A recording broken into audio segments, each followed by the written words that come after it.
वह आज की का बता होने वाली जिसके अंदर हम बात करेंगे एक न्यू साइनिंग है। हम बात करेंगे सेथ फ्रिकिंग रॉलिंस की, स्मैकडाउन की और साथ ही साथ दोस्तों ओटीसी वन रोमन रेंस की भी। तो रोमन रेंस के फैन है, वीडियो को शुरू में लाइक करना मत भूलिएगा। सबसे पहले बात कर ली जाए उस न्यू साइनिंग की जो कि हाल फिलहाल में देखने को मिली है। यस गाइस, इट्स ऑफिशियल, जो Henry is now a WWE superstar. Yes guys, जो हेनरी ने WWE को साइन कर लिया है। एज फॉर Fightful Select, जो Henry has officially signed a contract with WWE। जो हेनरी ने अभी से कुछ घंटे पहले WWE को साइन कर लिया है और इसका मतलब यह है दोस्तों कि कल की स्मैकडाउन में उनके आने के चांसेस बहुत ज़्यादा रहेंगे। आपको बता दूं, कल की स्मैकडाउन में लास्ट टाइम इज नाउ जो टूर्नामेंट है उसके अंदर एक स्पॉट खाली रह रहा है और गाइस ये स्पॉट हो सकता है कि आकर जो हमारे जो हेनरी है वो फिल करे। जो हेनरी बहुत अच्छी सुपरस्टार है जिन्हें इंडस्ट्री में बहुत सारे लोग पसंद भी करते हैं। एवं दोस्तों हमने इस साल उनका एक प्रीव्यू भी देखा था जहां रैंडी ऑर्टन के सरप्राइज ओपोनेंट वो सिद्ध हुए थे और गाइस एक बेहतरीन फाइट उन्होंने दी थी। लेकिन अब चूंकि TNA के साथ उनका कॉन्ट्रैक्ट खत्म हो चुका है, डब्ल्यू वालों ने उन्हें साइन कर लिया है और गाइस जल्द उनका डेब्यू देखने को मिलेगा, इवन कल भी देखने को मिल सकता है। बात कर लेता हूं दोस्तों आज की अपनी सेकंड न्यूज़ की। तो गाइस AJ स्टाइल्स TNA के अंदर हम लोगों को अभी से कुछ समय पहले अफेयर होते हुए नजर आए थे, लेकिन उन्होंने वहां फाइट नहीं दी। इसका रीजन क्या है, AJ स्टाइल्स ने खुद बताया है। दरअसल दोस्तों अभी से कुछ समय पहले AJ स्टाइल्स को इनवाइट किया गया था TNA में। वहाँ कोई एनिवर्सरी टाइप था जिस पर दोस्तों सभी को लगा कि वो फाइट करेंगे, लेकिन AJ ने नहीं लड़ा।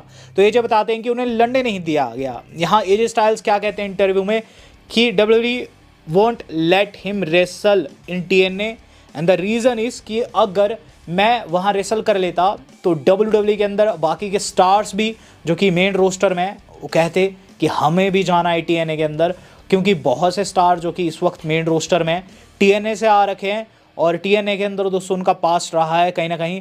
तो AJ स्टाइल्स के अकॉर्डिंग अगर वो रेसल कर जाते TNA के अंदर तो बाकी के स्टार्स भी डिमांड करने लगते और शायद से इसीलिए WWE वालों ने उन्हें वहाँ रेसल नहीं करने दिया। वहाँ सिर्फ उन्होंने एक अपीयरेंस दी थी। हालांकि अच्छी चीज़ ये थी कि उस समय उन्होंने अपने OG थीम पर वहाँ एंट्री ली थी। तो यहाँ AJ स्टाइल्स ने रिवील किया है कि उन्हें वहाँ रेसल नहीं करने दिया गया। यहाँ दोस्तों डोमिनिक मिस्टीरियो की बात कर लेता हूँ मैं सीधे। बहुत से लोग कह रहे हैं कि रे वर्सेस डॉम जो है सर्वाइवर सीरीज़ में हो सकता है, लेकिन गाइज ऐसा नहीं होने वाला है। दरअसल रेसलिंग ऑब्जर्वर रेडियो यानी कि देव नजर के अकॉर्डिंग मैच कार्ड्स में है ही नहीं। जी हाँ, अभी कुछ समय पहले आपने देखा कि रे मिस्टीरियो आते हैं और 619 लगाते हैं अपने बेटे को, जिसके ठीक एक हफ्ते बाद जो डॉम है वो हार जाते हैं जॉन सीना से। लेकिन मैच के बाद जॉन सीना एंड रे की बात होती है जहां रे धन्यवाद भी करते हैं डॉम के तख्ता पलट करने को लेकर सीना का। तो यहाँ दोस्तों सभी को लग रहा है कि मैच वॉर गेम्स में जाएगा, सर्वाइवर सीरीज में सैन डिएगो में होगा, लेकिन गाइस डे मैच के अकॉर्डिंग ऐसा कुछ नहीं होने वाला है और हो सकता है गाइस ये मैच हम लोगों को अगले साल ही देखने को मिले। तो गाइस ये मैच जो है सर्वाइवर सीरीज वॉर गेम्स में तो बिल्कुल नहीं होने वाला है।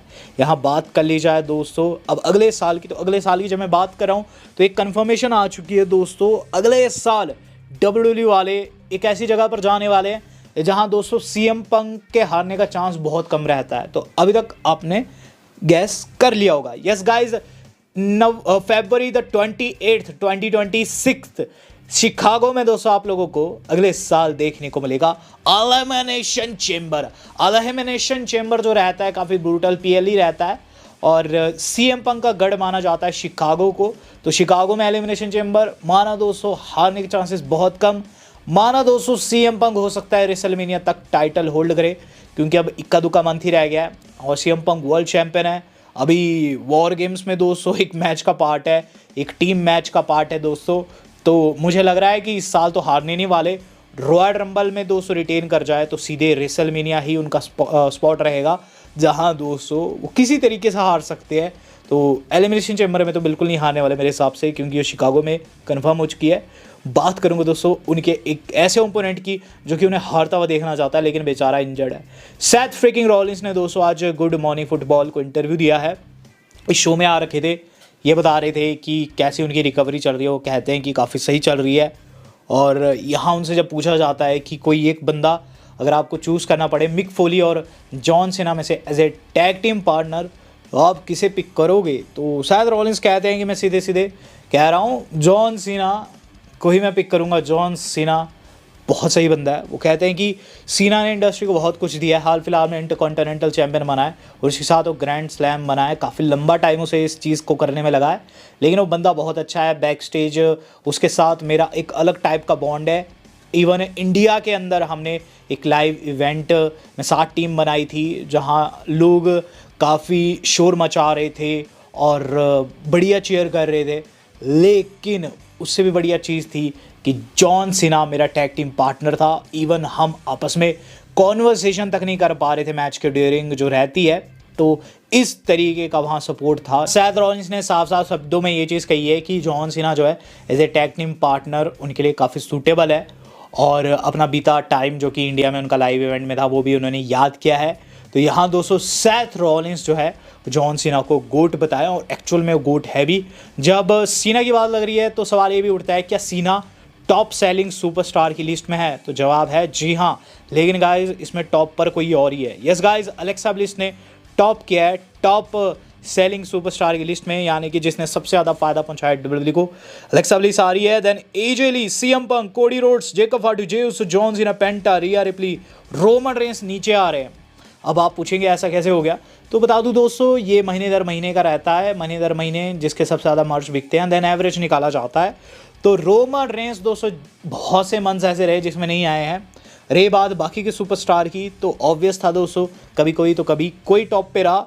अलेक्सा का और एजे ली का मेरे को बिल्कुल भी समझ नहीं आ रहा, बट मैं जानता हूँ कि इनका एक कल्ट फॉलोइंग है। अलेक्सा को दोस्तों पसंद करने वाले लोगों का अलग से ग्रुप है, और एजे ली का भी दोस्तों एक कल्ट फॉलोइंग है। दोनों ही महिलाएं दोस्तों चाहे चैंपियनशिप जीते ना जीते, इनका मर्च धड़ल्ले से बिकता है। तो इससे पता चल रहा है दोस्तों कि अलेक्सा एंड एजे ली कितनी इम्पॉर्टेंट है कंपनी के लिए।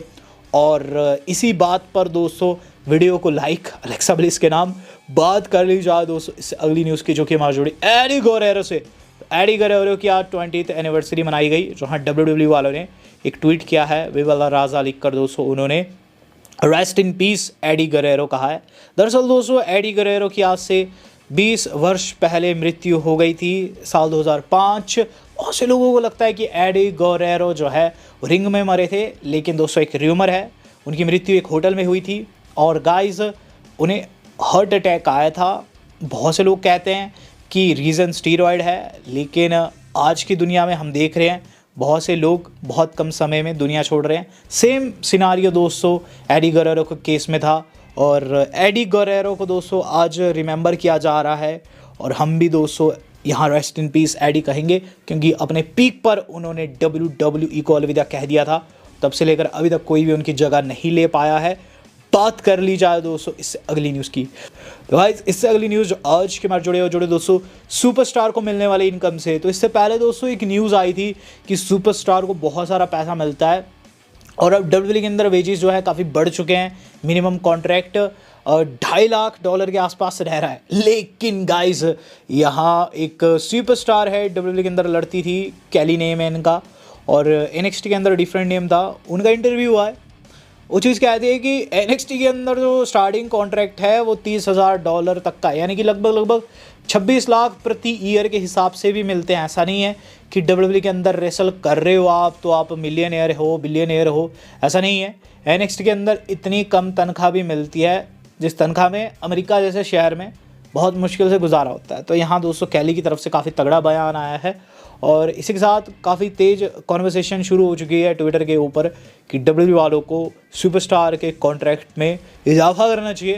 पर वो तो ट्रिपल एच एंड बाकी के अथॉरिटी फिगर्स के हाथ में है। हमारे हाथ में है तो सिर्फ एक चीज़ कि हम बात कर सकते हैं कल होने वाली फ्राइडे नाइट स्मैकडाउन की। तो गाइस कल की स्मैकडाउन काफ़ी ऑसम ब्लॉसम होने वाली है। 14 नवंबर की स्मैकडाउन के अंदर डब्ल्यूडब्ल्यूई वालों ने 4 से 5 बड़े सेगमेंट कंफर्म कर दिए हैं। यस गाइस, सबसे पहली चीज़ जो कि कल की फ्राइडे स्मैकडाउन में हम लोगों को देखने को मिलेगी वो है गाइस अलिस्टर ब्लैक डेमियन प्रीस्ट का सागा कंटिन्यू होते हुए। तो गाइस इनकी राइवलरी कंटिन्यू रह रही है। डेमियन ने हमले की कोशिश की थी लास्ट वीक ब्लैक के ऊपर, जिसका मतलब ये है कि गाइस इनकी स्टोरी कंटिन्यू रहेगी। हो सकता है कल बैकस्टेज ब्रॉल इनकी देखने को मिल जाए, और इसके बाद देखने को मिलेगा ड्रैगन नोव का चैलेंज। ये भी दोस्तों कंटिन्यू रह रहा है। हर हफ्ते ओपन चैलेंज रखते हैं, कल भी दोस्तों ओपन चैलेंज ड्रैगन नोव की तरफ से देखने को मिलेगा। मैं हर हफ्ते कह रहा हूँ कि रैंडी को आकर यहाँ तख्ता पलट करना चाहिए, लेकिन देखना होगा कल कौन आता है। इलिया ड्रैगनोव दोस्तों अपना यूएस टाइटल फिर से ऑन द लाइन रखेंगे। WWE women champion Jade Cargill versus B Fab, non title match भी कन्फर्म है। नो चांस कि हाँ बी फैब जीत जाए, बल्कि मुझे ऐसा लगता है 1.5 मिनट के अंदर, 1 मिनट के अंदर दोस्तों मैच खत्म हो जाएगा और इसके अंदर जेड कारगिल जीत जाएगी। देन हम लोगों को देखने को मिलेगा LA night versus mystery opponent के बीच में मैच। मैं नहीं जानता है कौन होने वाला है, लेकिन शायद मैं जानता भी हूँ। दरअसल दोस्तों मैंने आपको वीडियो की शुरुआत में बताया था कि जो हेनरी ने WWE साइन कर लिया है, मुझे ऐसी वाइब आ रही है कल LA नाइट को आकर दोस्तों वो फेस कर सकते हैं, एज ए मिस्ट्री ओपोनेंट वो निकल सकते हैं और इस फर्स्ट राउंड में दोस्तों उन्हें पटकनी भी दे सकते हैं। देन समा main event of the evening देखने को मिलेगा और ये रहेगा दोस्तों the last time is now tournament का एक और match, J Uso versus the Miz.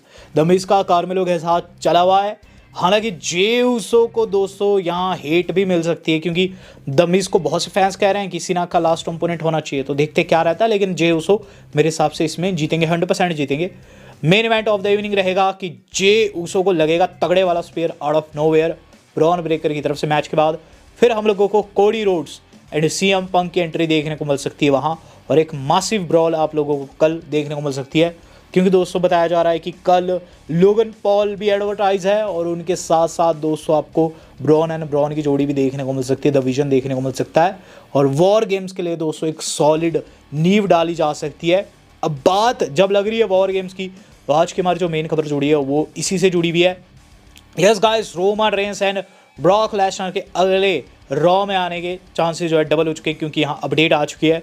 दरअसल बताया जा रहा है कि ये जो अपकमिंग मंडे नाइट रॉ है मेडिसन स्क्वायर गार्डन से लाइव रहने वाली है और according to latest reports Roman Reigns and Brock Lesnar are expected to return on WWE Raw very next week. तो गाइज जो अपकमिंग रॉ है इसके अंदर जॉन सीना भी होने वाले हैं जहां वो रेसल करेंगे। इसके अलावा दोस्तों हमें वॉर गेम्स का जो नींव है वो डलते हुए नजर आएगा, हालांकि अभी तक पता चल पाया है ये चीज़ कि कोडी जे पंग एक टीम में होने वाले हैं, 2 स्पॉट खाली रह रहे हैं, वहाँ भी दोस्तों 2 स्पॉट खाली रह रहे हैं, तो या तो रोमन रेंस आएंगे या फिर ब्रॉक लेसनर आएंगे। यहाँ ये तक बताया जा रहा है कि दोनों साथ में आ सकते हैं और एक बड़ी ब्रॉल आप लोगों को अगली मंडे नाइट रॉ में देखने को मिल सकती है। क्योंकि दोस्तों ब्रॉक लेसनर ज्वाइन कर लेते हैं अगर ब्रॉन एंड ब्रॉन की जोड़ी को, तो उनकी टीम बहुत ज़्यादा खतरनाक हो जाएगी। तो यहाँ से भी एक ऐसा बंदा चाहिए होगा जो कि एंटीडोट है बाबा ब्रॉक लेसनर का। तो गाइस काफ़ी ज़्यादा मज़ा आने वाला, और आपको बता दूं दोस्तों रोमन रेंस को देखा गया है आज एक प्रीमियर पर ज़ूटोपिया, जो कि जिसका दूसरा पार्ट आने वाला है, उसके अंदर दोस्तों उन्होंने वॉइस ओवर दिया है CM पंक के साथ में। तो यहाँ रोमन रेंस ऑलरेडी लौट चुके हैं रेसलिंग की दुनिया में। अब देखेंगे अगली रॉ में क्या कुछ रहता है। वीडियो मेरी आज की इतनी थी। वेल दोस्तों आज तक इतना ही, धन्यवाद, शब्बक है।